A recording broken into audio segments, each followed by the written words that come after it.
Club. Ops Experts Club. Glad to be Yes. here. Awesome. Thanks for joining us again this week. Last week we had an awesome Q&A one-on-one interview with Eliza from Prime Corporate Services. So this week we're doing just a Q&A on reviewing our conversation with Eliza, and maybe if we get time, we'll show off a cool tool. If we get time. A cool tool. Yeah. So great conversation with Eliza, not only from PCS, but she also gave us a great overview of, her entire work career, which was pretty fantastic.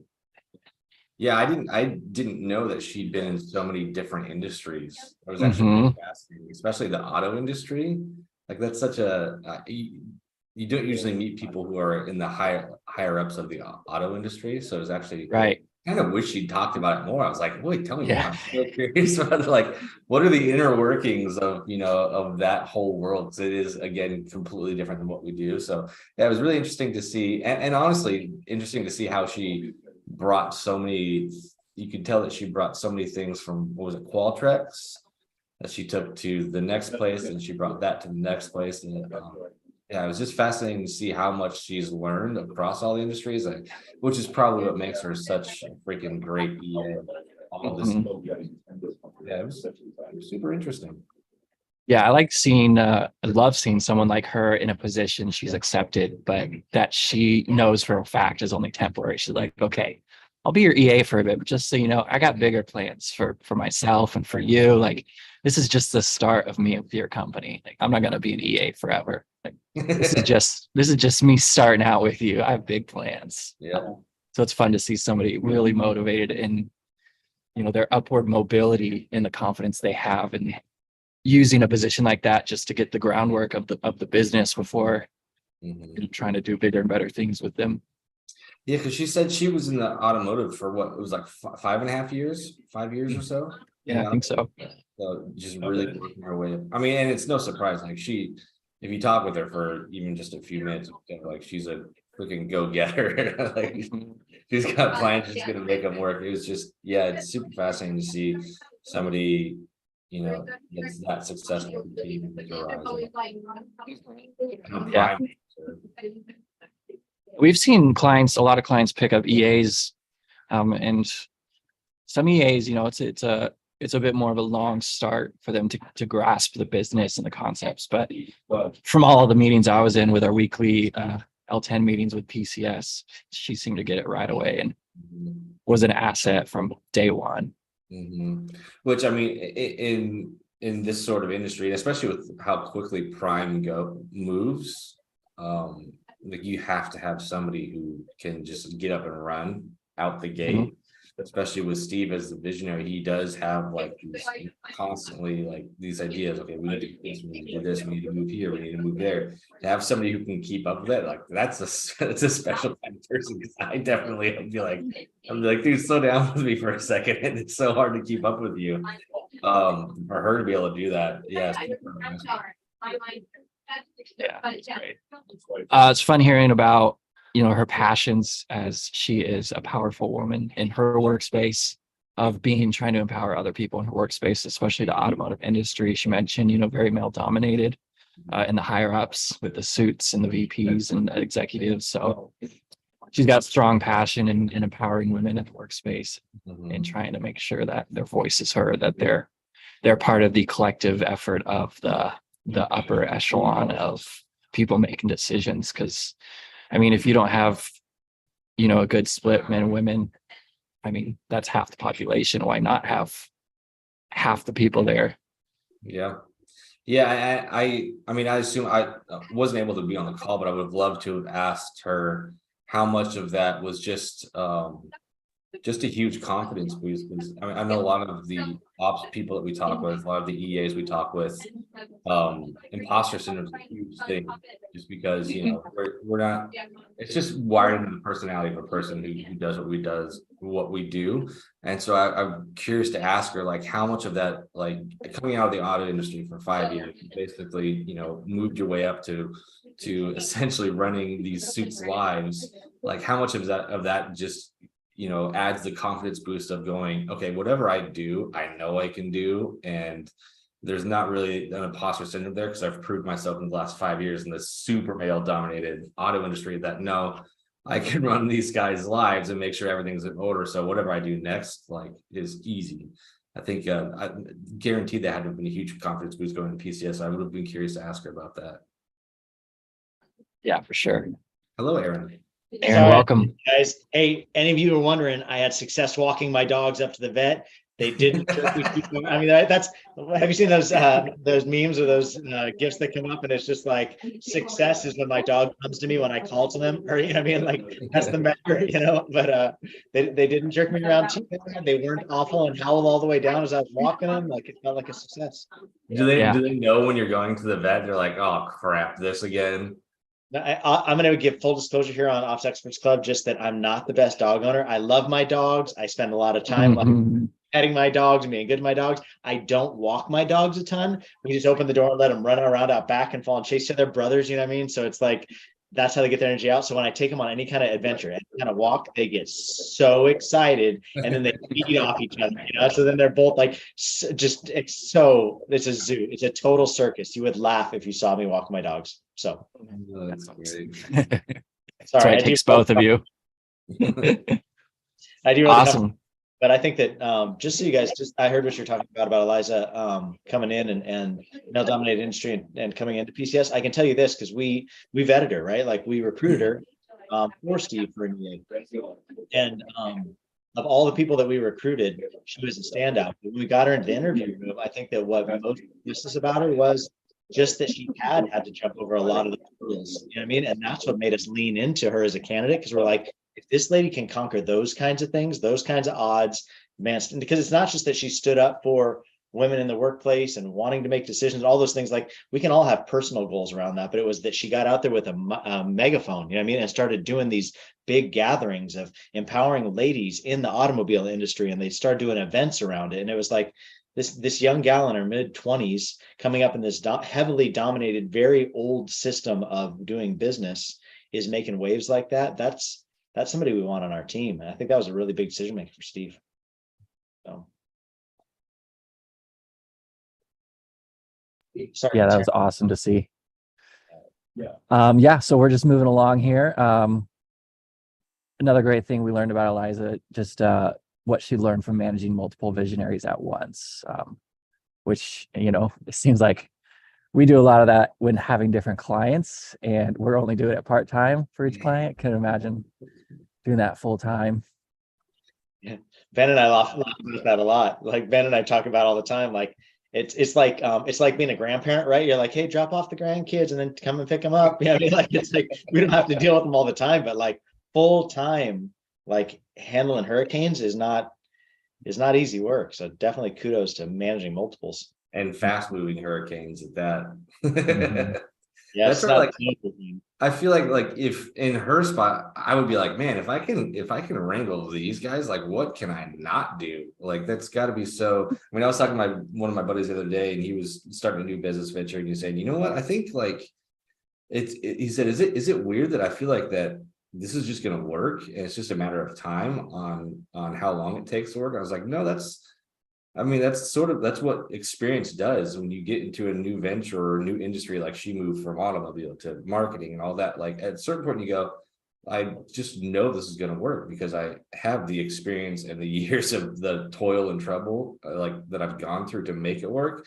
To have be able to have that confidence, be like, no, this will work. It may be a matter of time, but it will work. And there's no worries about it. She sort of, I think, what was interesting about watching that interview is she just kind of exudes that confidence. Like, when she talks, that she's been through the ringer a few times. She's got the experience. She's wrangled all these multiple visionaries. Like, she knows what she's doing, and it's not a matter of like arrogance. Just like, no, she's supremely confident in that she's going to do a good job and be successful. I think it was super fun to watch, just kind of emanate from her. I think if you can lean into, like, there's part of all of us that I think that, right, we because we're in a very similar situation to Eliza, right? Where we're helping manage the deals for very powerful women and men that are leading businesses, right? And you look at them and they're like, they make so much money, they've been so successful. Who am I to be able to start managing their life? You know what I mean? But I think at the same time, no. Their life needs you. Like they're not good at what you're good at. That's why they're hiring you. Know? Yeah, I mean, so I think it always surprises me when I walk into a room. Some of the like biggest clients I've tried to win, when you can get beyond like you're trying to explain to each other what you do and trying to prove to each other that you could be a good fit. Once you get into that next level where you start talking about the doing, right? It's so crazy to me to watch these powerful leaders become like little kids again. And they're like almost like embarrassed about walking you into their messy room. You know what I mean? They're like, okay, so listen, I know you're here to help me and I totally get it. Like you're good at this. And I'm not good at this. Just don't judge me. Like when we get in there, right? Like, just don't judge my life. Don't judge my email inbox. Don't judge the way I'm managing my scheduler. Don't judge the way that I'm showing up at calls. Don't judge the way, and like, cause you're going to see all of the things that they hide from the majority of people, but now they're bringing you into this very intimate layer of understanding what's going on underneath the hood. And I think that, just to dispel that fear from visionaries, of listen, nobody's got everything together the way it looks like they've got everything together. Nobody's as buttoned up as it looks like they're buttoned up. Every single client we've rolled into, I've had that same experience with, where they're like, hey, just don't judge me. Okay. Or, hey, like, it's so crazy to me because these powerful leaders, like they have insecurities too. You know what I mean? They've got like fears too. They've got, just all these different pieces they're working on too. And it's cool when you can recognize Taryn's such a badass at what Taryn does. So no matter who Taryn's plugging into, I'm guaranteeing if this person is looking for somebody that does what Taryn does, Taryn is going to be able to meet that need probably 10 times what their expectation is, because they don't even really know what to expect, because that's not their skill set. That's not what they're good at. So Taryn rolling up to the table is going to bring so many more tools than he even realizes, because they're not good at this, And so Eliza, I think, coming into Steve's life has been awesome to watch, because Steve was looking for somebody that's going to complement. He's already such a high level leader. He's already so powerful. Steve's one of the most powerful networkers I've ever met, in a very non-slimy, weird networking way, right? I know all three of us, we don't super love like network marketing style personalities necessarily. That's the opposite of Steve. Steve is like one of the most heart-centered dudes I've ever met, but is still able to network so powerfully. But he needs somebody to help hold all the details, because when you network that powerfully, you lose contacts, And so it's Steve, some of the first questions we asked Eliza coming in is, hey, so Steve's biggest pain point is getting it from first base to second base when it comes to meeting new contacts. Like Steve can get us on first base all day long when it comes to meeting new people, but it's, how are we going to communicate them downstream? How are we not going to miss opportunities downstream? How are we going to make sure they weave into our fabric at Prime, downstream? That's not Steve's gift. So it's like, how can he put, Eliza in contact with the right people that can nurture it into the next conversations? I think that's the powerful thing. Yeah, I think you say it pretty well. Usually I hear you use the term a lot, keep them in their brilliance. Yeah. And that's really what we're all doing here. Anybody directly or indirectly under the visionary, as long as we can keep them in their brilliance, get them out of the minutia, the things they shouldn't be doing, the things other people can do, you'll find success in your job, and then success with the company, and the company will have success. Definitely something that's always the goal. Ops directors, project managers, EAs, anybody coming in and helping, just make sure you keep them in their brilliance and keep them out of the things that aren't, right. Is that where you're going to go, Ben? Like, that's only helping them and us, right? Like, you don't want them playing in your pond. Like what you're good at, and then hand it off to us. Go ahead, Ben. I didn't mean to cut you off. Well, I was going to say, I mean, it's pretty easy to see, as we've been in their L10s, going over their scorecard for the last, 11, 12 months, that the introduction of Eliza, I mean, it's a pretty strong correlation with how much they are just blowing up right now. I mean, they're posting records every week. Darren comes in and says, oh, another record week. And I think there's a very strong correlation there with getting Eliza and getting their team in their lanes well, so that Steve can run out ahead and start, doing what Steve does best, and networking and bringing in connections, bringing in partners, and their teams actually working as a well-oiled machine, because everybody's got their set lanes. And I think it really shows just in their scorecard every week, and PCS was doing great before, Eliza and we came in, and I don't want to toot our own horns and saying that we made PCS, but we definitely had a hand in helping lift and grease the gears so that they could just, double, triple what they've been doing in the past. I will say that's an interesting way to look at it, is because I think obviously you always wonder how much could one person do, but I think that introducing an Eliza into a Steve life probably kept Steve from going to Darren for a bunch of things, right? Because Darren, as director of ops, was probably who Steve was going to a lot previous. And in releasing that pain of, not pain, but I mean, releasing that direct ask all the time from Steve to Darren, and now pushing that to Eliza, who's able to hold the space as a badass, frees Darren up. So it not only is freeing Steve to stay in his brilliance, in his lane, but also creates a lane and a brilliance for Darren to run in and not be slowed down by requests that really are probably not the right level for his level within the organization. So I know a lot of times people poo-poo like org charts and job descriptions and like it's a waste of time, or like, hey, just get in there and get stuff done. Like, what are we all talking about? How long are we gonna have meetings talking about this? Like, if you give people, I've heard half a dozen entrepreneurs say it, a half a dozen CEOs tell me this no, I don't like job descriptions, because once you tell people what they're doing, then they're like, that's all I'm doing. I'm not doing anything more than that. But what they don't realize is without scope, like there's all kinds of overlap and inefficiencies where people are stepping into each other's lanes. And it's like, they don't even, and we've all seen this in teams that we've worked with, especially you see it really quick with gap analyzers and L10s that come out of gap analyzers, is people don't even realize they're both have been working on the same thing for a stretch of time. And then when you get them in the same room, you start having a similar conversation. They're like, wait a minute, you've been working on that? I've been working on that. And so it's like, how much wasted time and inefficiency for two different people who weren't talking, to realize they were both creating something that had taken them some hours. So I think job descriptions and creating lanes so that people, like Taryn was saying, can stay in their brilliance. Ben, I think that's really right, because it's not just including Eliza as an EA for Steve. Yeah, Steve needed an EA, but it's like, so did Darren. Darren needed Steve to have an EA. You know what I mean? For the sake of and Eliza and Darren all to travel in their own lanes. That's good. I mean, at the very least, just think of how much time is wasted daily in communication. Like without those job descriptions where everybody's going, are you doing this? Are you doing this? We got to communicate. If there's no org chart or structure set in place, and I have to communicate with 4 different people to get a project done because I don't know who's really in charge of it. Like that's so much time wasted throughout just a day in texting, in slacking, in voxing, in communication, where you could actually, if I had an hour block to sit down and really work on a project and deep dive into that, but 25 minutes of that is just me communicating, trying to figure out where I'm supposed to get the information for that project. Like if you can remove that and put everybody in their direct lane, so I go, okay, I know the exact person I need to talk to do this thing, that cuts down so much waste, and it just makes your organization so much more efficient that you don't realize, because nobody tracks how much time they're wasting in communication a day. Like people get lost. You sit down, how much time have you spent on your phone texting? You're like, oh my God, I've been texting for like an hour and a half today. That wasted time without those set lanes is just, I think most businesses overlook that, and it's draining.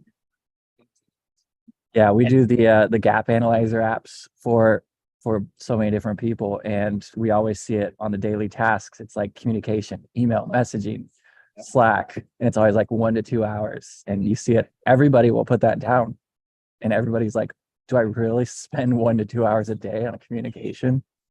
I think, Taryn, you're doing a gap analyzer right now for ACUF team, right? Like, so we took John ACUF's team through it last year for their initial gap analyzer. And then, John had the wisdom and the brilliance to say, hey, let's take the team back through that as we wind up this year, just to see how they're lining up. And then from the gap analyzer, where we inventory everybody's daily, weekly, monthly duties they're doing, rolling it off into a delegate and elevate exercise. I think that, Taryn, that's what you're in the middle of the team right now, right? Of like, hey, what should still be a part of your role? Or Gian, in this role where it's now not just social media marketing management that you're doing anymore, but you actually are starting to lean into some project management stuff. So what on your plate no longer requires Gian's brilliance? That how can we elevate you up by delegating down and SOP out some of those things and find other people, if that's hiring it out or sourcing it to collab team, so that we can keep everybody in their lanes and always operating at their highest brilliance.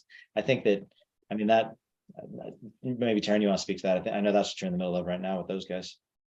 Yeah, exactly. It's and what you were hired for might have made you excited at the beginning, but now that you're in the job 6 months, in his situation, it's like, I had no idea I was going to be project managing, but I love it. Like I was hired to just do physical posts, social media, manage all this stuff, but now I'm managing projects, marketing, challenges, different things we got going on.